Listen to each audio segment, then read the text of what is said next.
आमने सामने तलवारें खींची खड़ी है तृणमूल और भाजपा। राजनीतिक मुद्दों को जा रहा उछाला। बालू कोयला तस्करी है केंद्र में। जामुड़िया में भाजपा के फायर ब्रांड नेता शुवेंदु अधिकारी की है सभा। राजनीतिक गलियारों में है उत्तेजना। क्या पांडेश्वर की तर्ज पर होगा कोई बड़ा धमाका? भाजपा जिला अध्यक्ष ने लगाया है आरोप, तृणमूल विधायक पुत्र की रंगदारी वसूली होती है तपसी रेलवे साइडिंग से।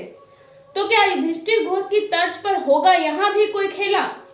तो आज चर्चा इसी मुद्दे की। आप जुड़ चुके हैं आर्थिक धारा से। अभिवादन स्वीकार करें स्मृति का। चैनल को कर ले सब्सक्राइब। लौट कर चर्चा को बढ़ाते हैं आगे।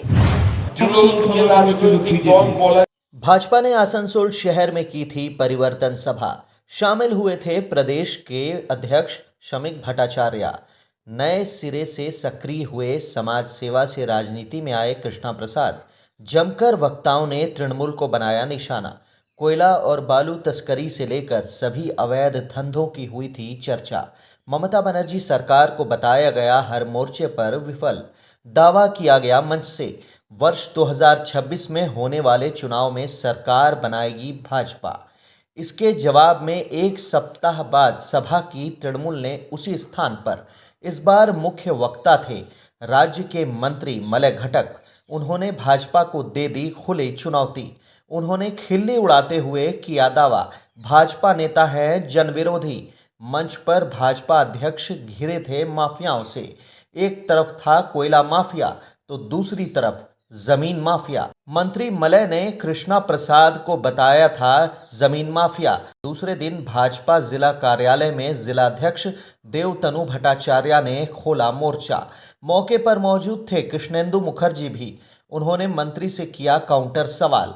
मंच पर मौजूद माफियाओं के बारे में मांगा स्पष्टीकरण। यदि भाजपा नेता है माफिया तो ममता सरकार की पुलिस क्यों नहीं करती कार्रवाई? सबसे बड़ा आरोप लगाया भाजपा जिलाध्यक्ष देवतनु ने। निशाने पर लिया उन्होंने जामुड़िया के तृणमूल विधायक हरिराम सिंह को। वे तृणमूल के हैं जिला चेयरमैन भी। उनके पुत्र प्रेमपाल सिंह हैं विधायक प्रतिनिधि। पार्टी के युवा मोर्चे पर भी हैं सक्रिय। अपनी माफियाई संस्कृति के लिए रहते हैं वे हमेशा ही विवादों में।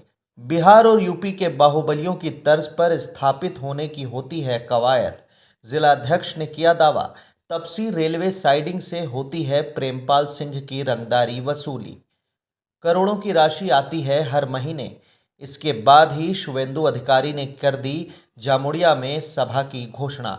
शुरू हो गए हैं कई तरह के कयास। क्यों जामुड़िया तृणमूल में फैल गया है सन्नाटा?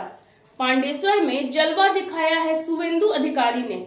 की थी सभा, नाम लिया था सत्ता संरक्षित युधिष्ठिर घोष का। किया था दावा कानूनी कार्रवाई का, नकेल कसने का, औकात बताने का। 3 माह के अंदर ही ईडी ने कर दी छापेमारी। बालू तस्करी से कोयला तस्करी के खंगाले जा रहे दस्तावेज, घेराबंदी कसती जा रही जांच की। तो क्या जामुड़िया में भी होगी इसकी पुनरावृत्ति? खंगालते हैं इसकी संभावनाओं को, समझने की कोशिश करते हैं इसकी पृष्ठभूमि को।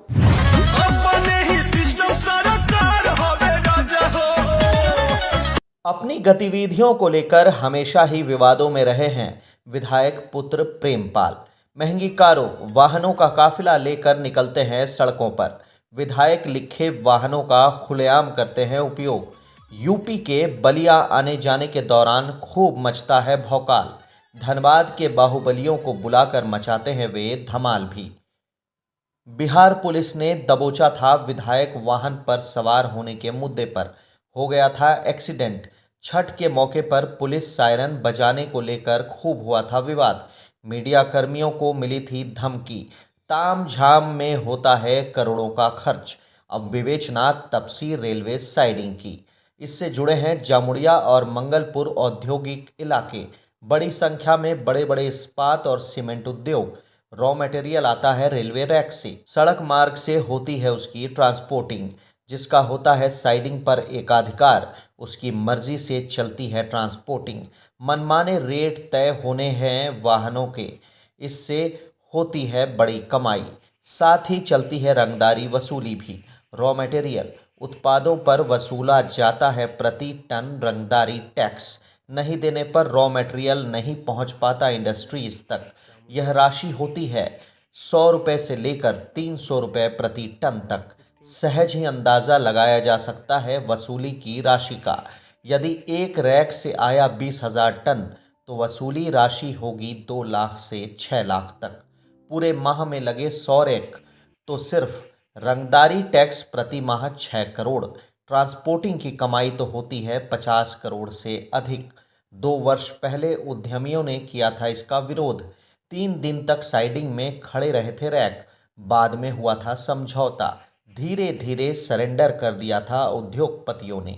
एक बड़ा सिंडिकेट संचालित होता है रेलवे साइडिंग से। भाजपा नेताओं का आरोप है जामुड़िया में खासकर चुरुलिया इलाके में खूब होता है कोयला तस्करी।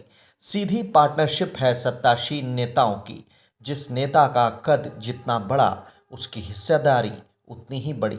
अजय नदी से होती है बड़े पैमाने पर बालू तस्करी। सीधा संरक्षण है तृणमूल कांग्रेस का। पिछले दिनों पूर्व मेयर सह भाजपा नेता जितेंद्र तिवारी के साथ हुआ था विवाद। नगर निगम के वाटर प्रोजेक्ट को बालू के अवैध खनन से हो रहा था खतरा। दरबार डांगा में गए थे प्रोजेक्ट का निरीक्षण करने। बालू तस्करों ने संगठित होकर किया जितेंद्र तिवारी पर हमला। कुछ ही दिन बाद ध्वस्त हो गया दामोदर में काला झरिया वाटर प्रोजेक्ट। बालू तस्करी की वजह से हुई थी वह घटना। 2 दिन पहले चिचुड़िया में बालू लदे वाहन से हुई है भाजपा कर्मी पागल घोष की मौत। जमकर संघर्ष हुआ पुलिस से ग्रामीणों का। मृतक की पत्नी का फट गया सर। 5 भाजपा कर्मी किए गए गिरफ्तार। पुलिस और तृणमूल को लेकर जारी है आंदोलन। केंद्र में है बालू तस्करी। चल रहा है सड़क जाम और विरोध प्रदर्शन। इसी विस्फोटक माहौल में हो रही है शुभेंदु अधिकारी की एंट्री। तो क्या शुभेंदु अधिकारी प्रेमपाल सिंह को भी लेंगे निशाने पर? दावा है स्थानीय भाजपा नेताओं का।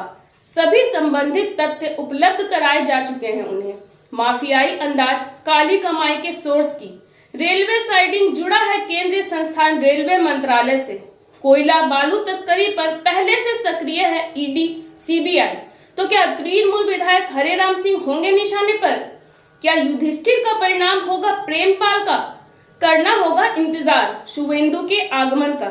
16 दिसंबर को होगा कोई बड़ा धमाका या चलता रहेगा आरोप प्रत्यारोप? यह देखना होगा दिलचस्प। इस वीडियो में इतना ही। बने रहे हर अपडेट के लिए आर्थिक धारा के साथ, क्योंकि हम जुड़े हैं अपनी माटी अपनी छाती से। पसंद आती हो खबरें तो वीडियो को अपनों में करें शेयर। नए हैं तो चैनल को कर ले सब्सक्राइब। टन से बजा दे बेल आइकन को। फेसबुक पर देख रहे हैं तो कर ले हमें फॉलो। मौजूद हैं हम इंस्टाग्राम, एक्स पर भी। नमस्कार।